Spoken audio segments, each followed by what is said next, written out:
All right. Oh, recording in progress. All right. So here we go. Okay. So welcome to creating a calm space at home. Okay. It's going to be really exciting. I actually can't wait to get into this tonight. This is my newest class and I'm so excited about it because it's just a really, really great topic. I'm loving it. So welcome to the class. I'm just going to go. So first of all, my name is Miranda. For those of you who don't know, I'm a parenting consultant and I'm a teacher and I'm a life coach at Smart Mama, Smart Kids Parenting. That is my business name. I pretty much run online because COVID basically, but I was running online anyway. So, which was really good and works really well for me. I help mums of early years kids, so ages 0 or 1, probably ages 1 to 8, understand and connect with their child. That's really, really massive for me. And I help them understand their behavior and emotions. And I do that through online coaching or consulting classes and resources. So basically on my website, I've got lots of different resources that you can flick through. I've got free ones, I've got paid ones, and some masterclasses on there that you can purchase. And that's a really great picture of me from like a year ago. That's okay. Again, just needs to be said at the start, if you want support, if you want a consultancy session, if you want to do a consultancy with me, you can have a 15-minute interview call and we'll see if I can see how I can help you understand your child and all the other stuff and help give you support if you would like to do that. So if you want to jump on, just let me know towards the end, or, you know, let me know anytime. And everyone who's on this class has contacted me via social media anyway, so you will know how to contact me. Because I'm doing online business, I've got to have a bit of a disclaimer. All of this stuff, everything in this class is written by me. I've got lots and lots of experience with kids. I've got qualifications in children, teaching. I've done lots of all the other stuff to do with kids. Okay. But I'm not liable for anything that you guys implement with your children, because after all, they're not my children. Right. So basically, these are my ideas and my recommendations, if you want to call them that. You guys are up to put them up with your own children. All right, now that we've got the preamble over and done with, the first thing I'm going to do is have a quick drink of my cup of water. It's actually hot water. Okay, calm spaces, creating a calm space at home. So as we go through this class or this session, this event, we are going to have a little chat first about why they're so important. So why we need calm spaces and why do we place so much importance on them. Okay, and then we're going to go a bit more into what we can actually add to them in a practical sense. How do we make it? Okay, so let's just have a look down here for a second. There we go. Okay, why are calm spaces so important at home? Okay, so I've got 3 different reasons coming up. So having a space intentionally made for calm can really help our child calm down. Where they can calm down, it means we have a ready-made space to help us with our own reactions. Right, so this is something that I do with parents quite often. I'm talking to them about their reactions. So it's not always their child. Quite often parents come to me and go, I'm getting so angry when my child's getting angry and I don't know what to do about it. Okay, there's a whole bunch of stuff in there like mirror neurons, meaning that your child's angry, so you're taking on some of that. If you get angry again, they're not going to be calming down in a hurry because you're angry. The back and forth, we all know how it goes, right?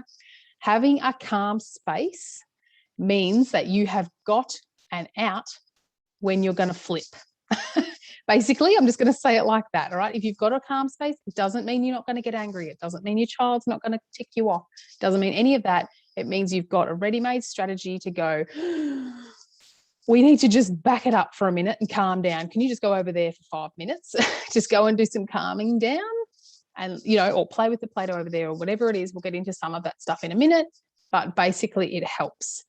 Okay, if you've got a child who's super emotional and driving you nuts or driving you crazy in the midst of lockdown or in the midst of any of the stuff that goes on in a normal household, in a normal space, then your own patience is super thin.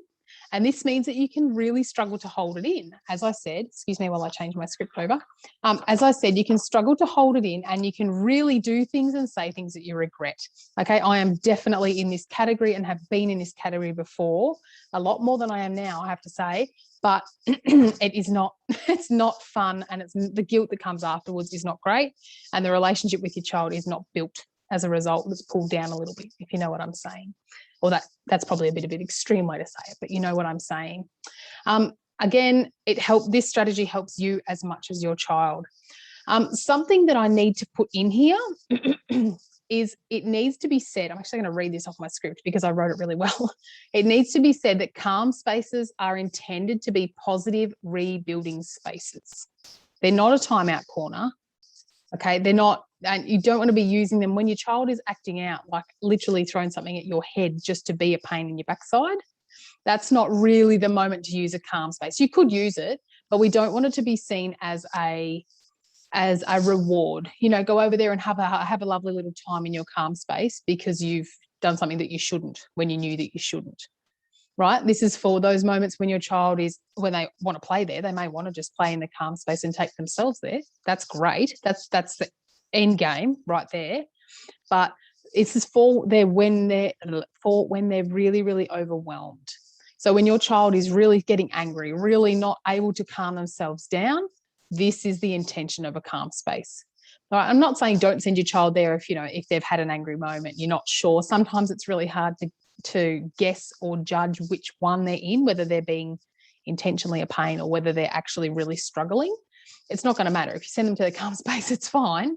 But the intention behind it is actually to help them learn emotional regulation strategies, not just, have a nice cozy spot to go over there when I probably need to just be going to packing up the mess that I've just made, especially with older children.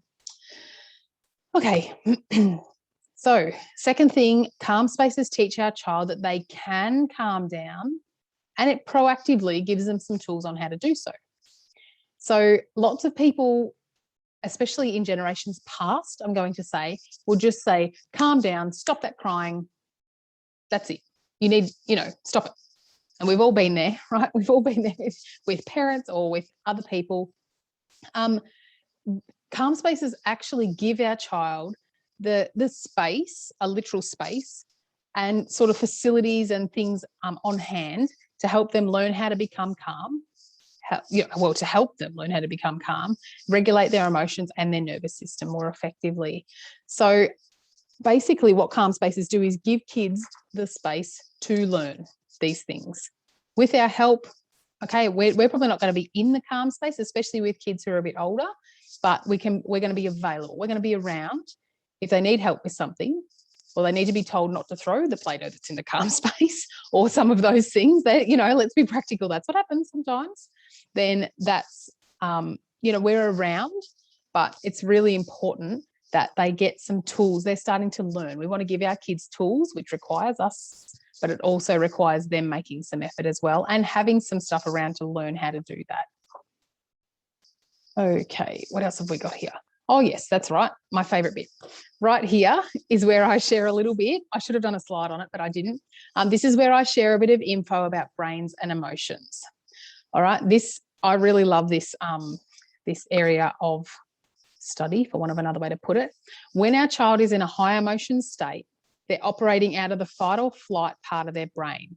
Okay, this is what my Emotion Kids course is on. But anyway, that's why I'm so interested in it. It basically means that their logic is disengaged. When they're real angry, they can't think, basically. Okay, and either can we as adults. Hello, people with road rage. They're not thinking, okay? They're right there and they're acting straight out of the moment, straight out of the fight or flight response. They are not acting out of the logical brain that says, if you ram your car into someone, you're not going to get anywhere faster. That's basically what they're doing. So your child, when your child's in a high emotion state, they're operating out of fight or flight. It disengages their logic, means they can't think properly. This is why often kids do things that you think, I can't believe my child did that in the height of their anger or, their sadness or whatever it is. You think, wow, why would you do that?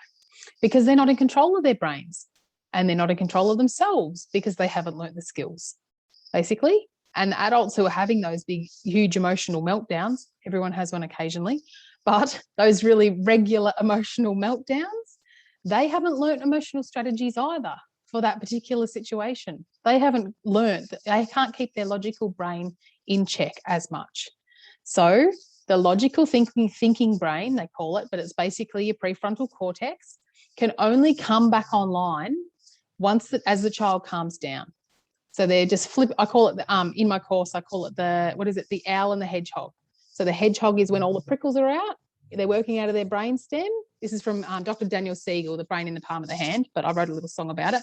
Basically, when in the brainstem, the hedgehog, the prickles are out.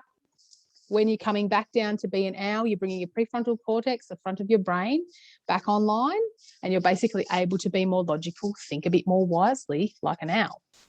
So this is where the calm space comes in my experience, in what I do.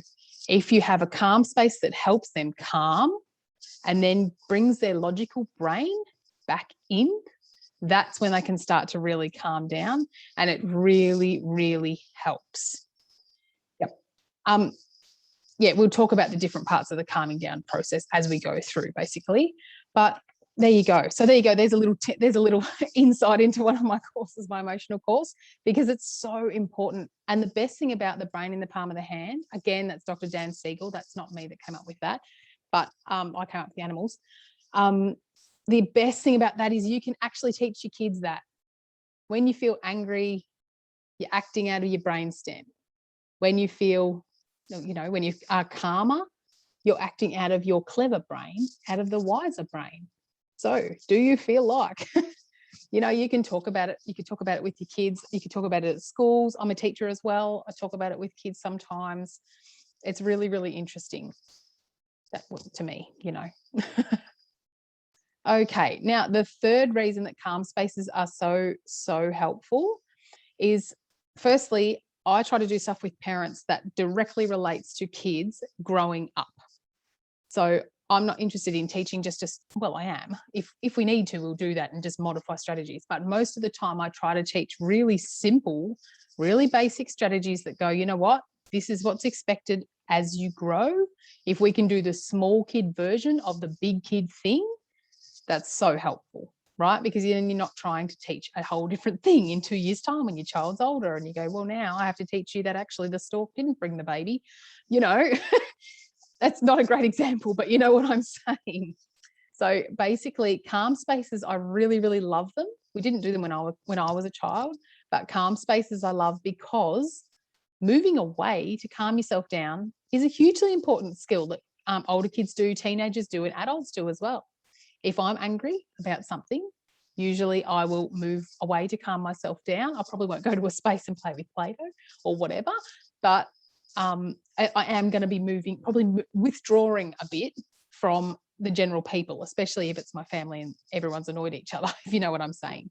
So we need to sort of realise that this is super, super helpful.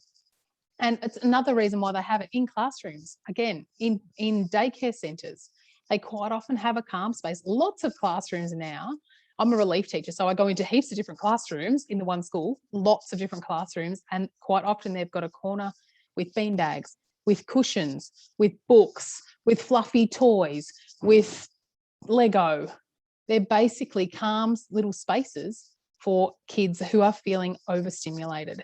And there's lots of kids that are going through that, especially at the moment, but there's lots of kids that go through it. So basically, that's the reason I'm so interested in calm spaces, because they just go from kids to adult. Yep. Here we go. Next. Sorry, excuse me, changing my script over, but I have to. Okay. Next. So here we get to a bit more of the sort of bones of this. So what do we need to do to create a calm space? Okay. First thing to say is it has to be based on how old your children are. Okay, because you're not going to make a baby calm space for kids that are 3. It's not going to work the same. Okay, and similarly, you're not going to have Lego out if you've got a 1-year-old. That's not going to be, we need to obviously be safe and use our common sense. Okay, that's the first thing we need to do is go, right, what am I creating? Who am I creating this for? Do I have 2 children of different ages? Do I need 2? Do I need 2 smaller calm spaces next to each other? Like there's lots of that sort of stuff going on. Okay, you need to obviously use your common sense and do what you need to do. Firstly, as well, a lot of parents can get overwhelmed by the Insta-worthy spaces that are shown on social media. So if you're on social media, then, and I am, because that's where I promote my business, you can see all these perfect places that, these perfect spaces, and great. If I could do that, I would, but I can't. Okay, that is not in my skill set. I can do it and it lasts about 4 minutes. So I don't worry about that too much. So I really, really love them, but lots of parents can get overwhelmed by them. So it's a bit like the whole, body image thing. People can get overwhelmed and think, I'm not even going to start because mine's not going to look as good as person A, person B, person down the road, or my best friend. It's okay to have a calm space that just fits your child. It's probably helpful if it's not super messy, only because to be calm, mess is sort of the antithesis of calm, really. So, it's good if it's just a little bit organized, but it's not for the rest of the world to see. It's for you and your child. It's not there. You don't have to take pictures and put it on Instagram. You don't have to do any of that. Okay. But there are some very, very useful things to ensure you have in your calm space. And that's what we're going to talk about a little bit more, and why. Sip of water. So again, they can be as simple or as involved as you like. So the first calm space that I created for our daughter was a tiny armchair. We found this tiny armchair on the side of the road, and she was 2, and she thought it was the best thing ever. So she called it a tiny chair because it was a tiny chair. And yet we just sat it there with a few books next to it. That was literally my first foray into a calm space, because did we need it? We so needed it. And it took a lot of effort and a lot of teaching and a lot of, working on, well, do you think maybe now's a good time to go read your story just for a couple of minutes in the calm space before I flip my own lid? All those sorts of things, which is good, isn't it? I mean, that's what they need to be doing. So it can be super simple. All right. So, and this was the most Insta-worthy shot I could find that I could access easily. They can look like this, but they don't have to. You can have the beautiful, Grimm's rainbow, and we're going to have some options for, toys or whatever to go in there afterwards, purely as suggestions, but they don't have to have all that stuff in them. They don't have to have a color palette like that and all the rest. All right. So, and I'm sure people don't feel that, but maybe you do. And if you do, it's okay. It doesn't have to be perfect. So first thing, something comfortable. When you make a calm space, you need to have something comfortable in it. Okay. Especially, I'm going to add in here, I've got something in my eye, excuse me. Especially if you have got a child that is quite sensory, or a child that likes to feel things. Okay, adding something comfortable to sit in, something comfortable to snuggle into is a really, really wonderful addition to a calm space. So if your kids don't feel comfortable, they're not going to stay there. They're not going to calm down. I wouldn't want to go somewhere. In fact, don't want to go somewhere and sit on a cold floor and try and calm down, unless it's a hot day or something.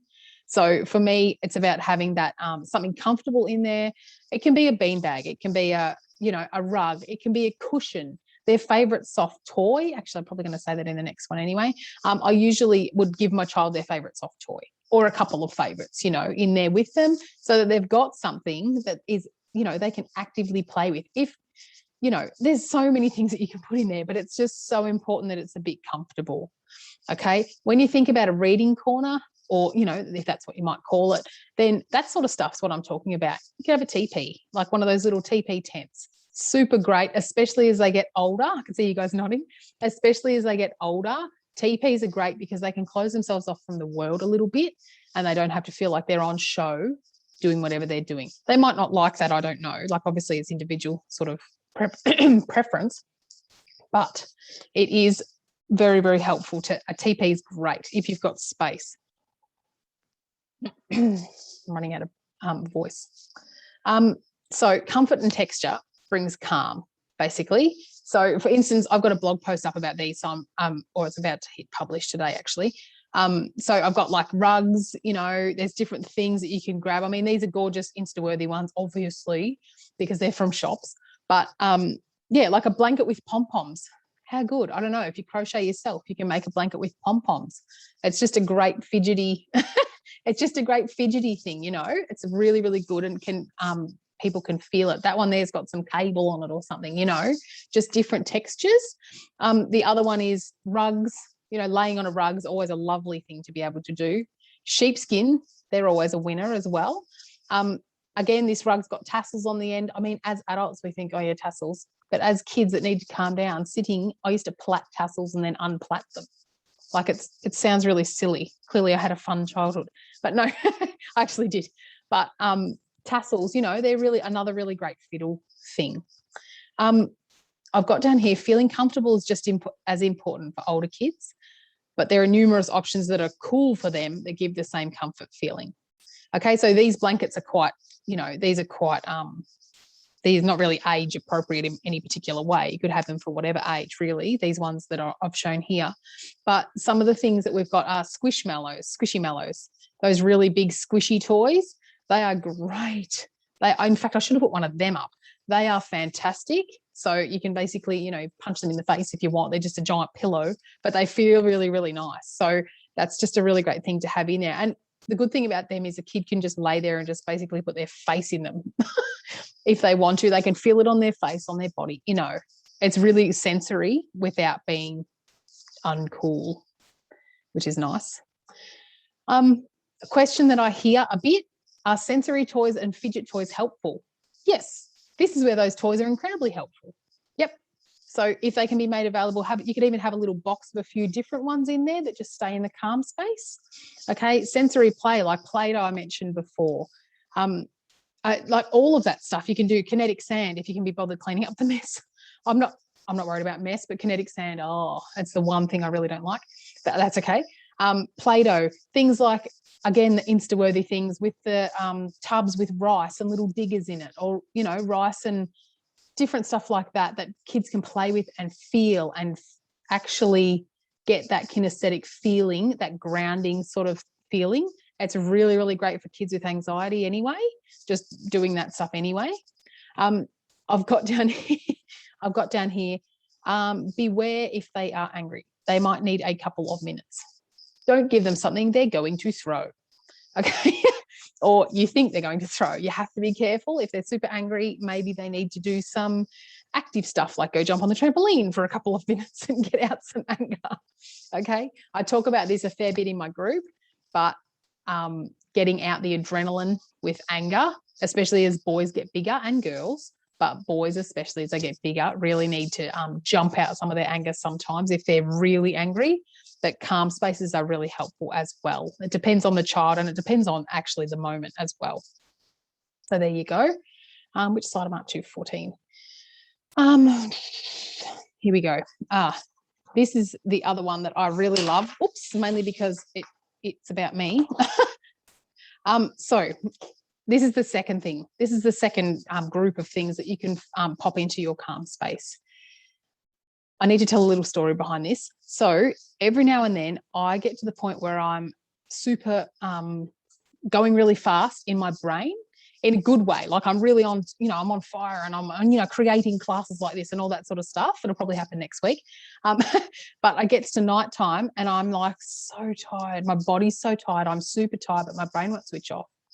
So I think we all know the feeling, right? I think we've all been there. So for me, what I do, this might sound really cheesy. We've got a TV in our room. I basically put Gardening Australia on and then I lay down and I go to sleep within 10 minutes, right? But if I don't do that, and it's only for a certain time every now and then when I really get, my brain's really going, then if I don't do that, then I find that I'm awake for a long time, or I turn to my phone and start reading a story and then I'm awake to 1 a.m. And it's just so annoying. So and I know our kids aren't necessarily, awake, like staying awake at this point, but being able to focus on something that doesn't need someone to think means it's like a little calm track out of that craziness. Do you know what I mean? It actually gives us a direction to follow at the same time as going, okay, I want to be moving out of this, but I can't think properly yet. My logical brain hasn't arrived yet. Right, I'm not there yet, but I'm just going to follow this little track, follow this little, glitter jar. I'm going to follow the things that, I'm looking at, there's oil and water things that you flip upside down. I've got one here actually. The oil and water things, they're fantastic because you can follow them. You can watch them with your eyes. Here we go. See, it's a love heart. How quaint. But anyway, I've got girls and books. But so basically, I don't know if this is supported by fact. I think it would be, but I find it to be true with both myself and my eldest daughter. So she quite often, certain times when she's been really excited, she just puts a CD on the, going to sleep. And, CD doesn't matter. It's not an issue. It's just that she can start to calm down. And I know very much that she's like me. Again, I've put It's like easy focus, something easy to follow. To me, this is the equivalent to walking your bike after you just fell off. This is what I've got on my script here. You're still moving, you're still ticking over, you're still working towards your destination, but you're actually just giving yourself a break at the same time. So it's not, it's nothing too hectic to follow. I thought I had something else there. That's all right.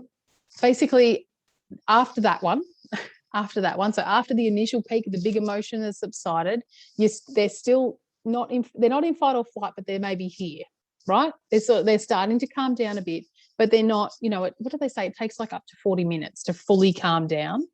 Okay. But it looks like if your child's actively calming down, it can look like they're pretty calm, maybe in 10 or 15, depending on how crazy the emotion was. But after the initial peak of it has subsided a bit, your child still needs to process and calm down more. Okay. So, what have I got there? Yeah, you want to be bringing their logical brain back online. Okay, so this all makes sense. It all fits in with that brain in the palm of the hand thing. Doing logic-based puzzle, okay, or just a puzzle, something that requires their brain to work just a little bit more, okay?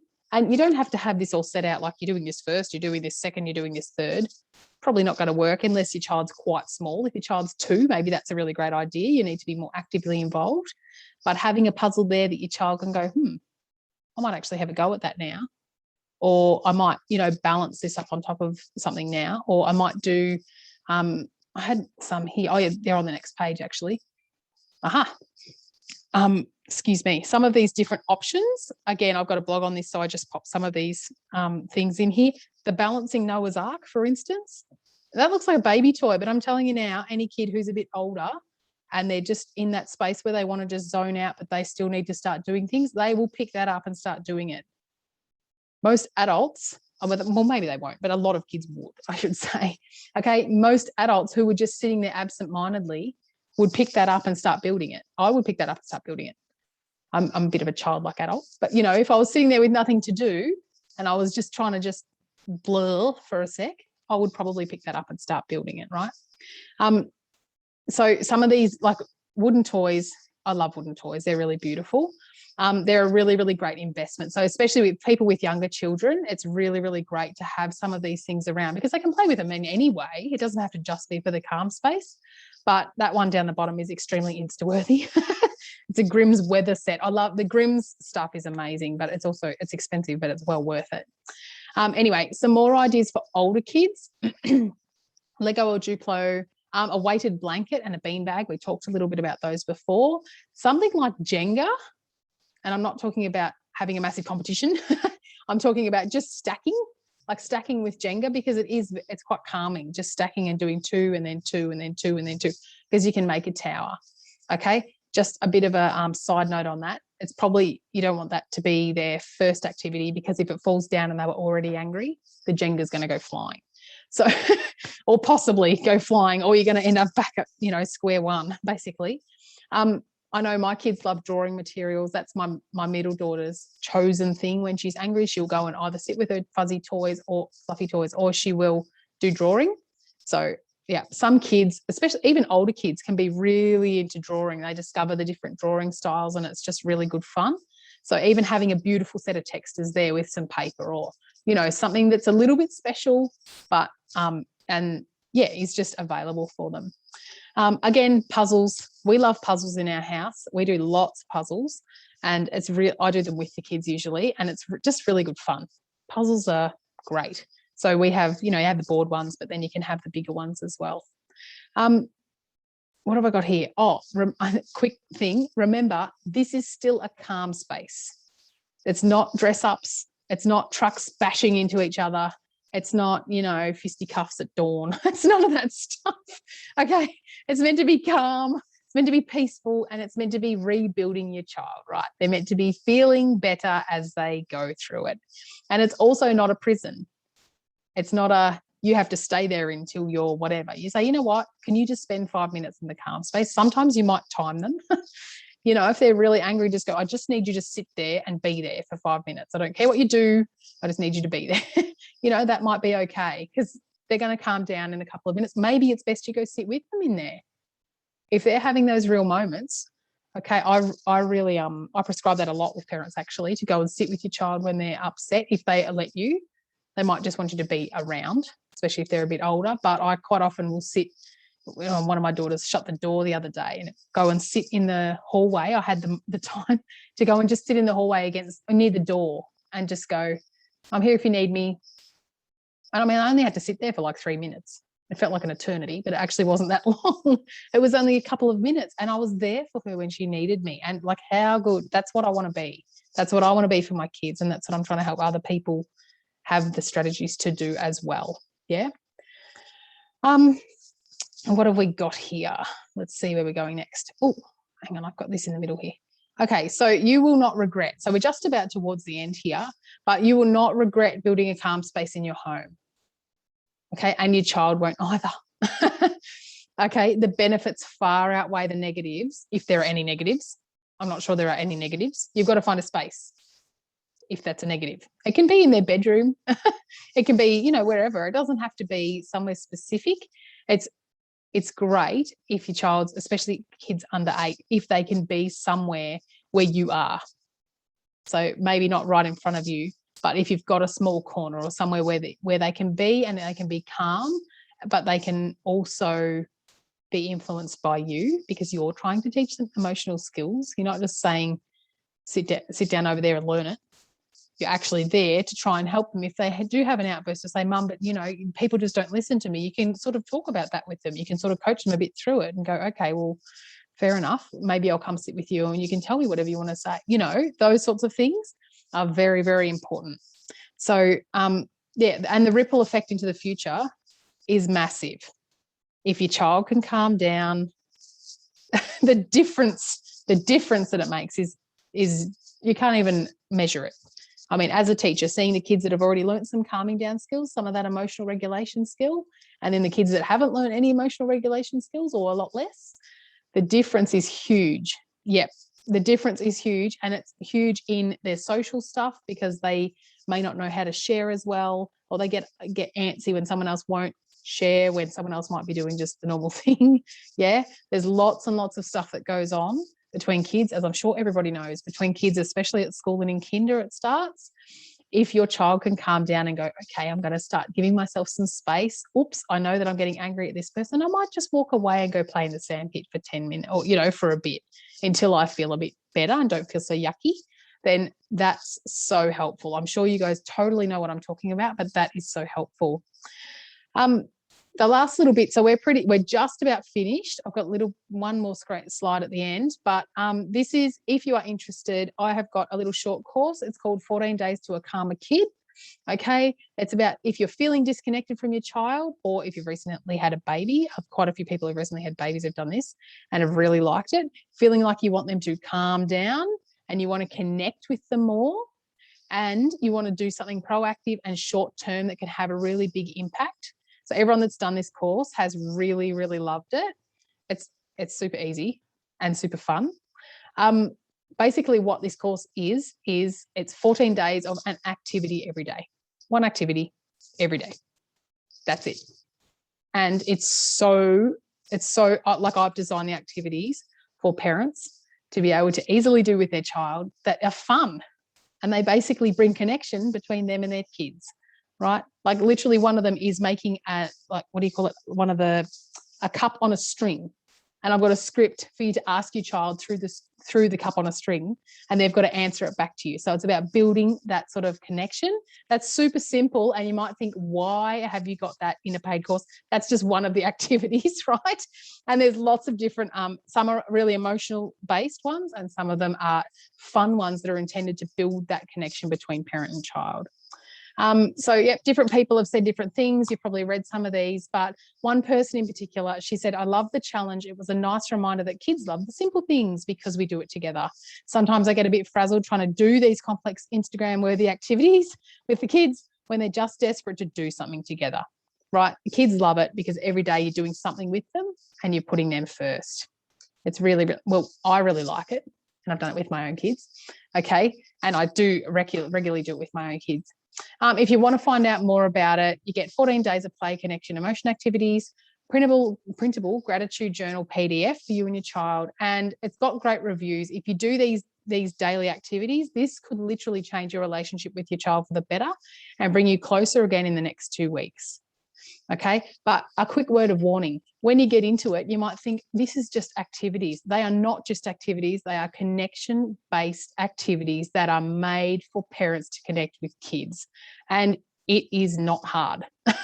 It's just consistency. So it's helping people with consistency, and it's really, really important. Anyway, that's my course if you're interested in it, and it's $47, and it's a whole 14 days worth of stuff. Anyway, basically, this is just about the end. I hope you are able to create a calm space easily in your home as a result of this event. I've made it clearer, easier, and more accessible as to why they're so important, and that you can help your child with this simple setup. It doesn't have to be hard, like I said at the start. You don't have to have all the kit and all the things. Just go back to those same ones that I shared before and just go, all right, this is what we can bring in. This is some stuff that we can do. If you've got any questions, message me questions. If you're not sure, if you think, oh, my child's a bit old for that, what's an option that I can use? But number one, have a look around, because there's probably something in your house already. All right, we're not all about go out and spend hundreds of dollars on it, although be my guest if you want to. But yeah, have a look around, but message me if you would like to. That is just about the end. Thanks for watching, and mama or dad, don't feel like you're doing parenthood alone, motherhood or parenthood. A lot of my clients are mothers, so that's why I've got mum on there, but don't feel like you're doing it by yourself, because you're actually not. You can ask for help, not just from me, from anyone that you know that has kids that you admire, that you think, I want my kids to grow up like that. That's what you want to be doing, asking them. Ask me, join my group. You guys are already in it, I think. But basically, thank you so much for joining this webinar. Okay,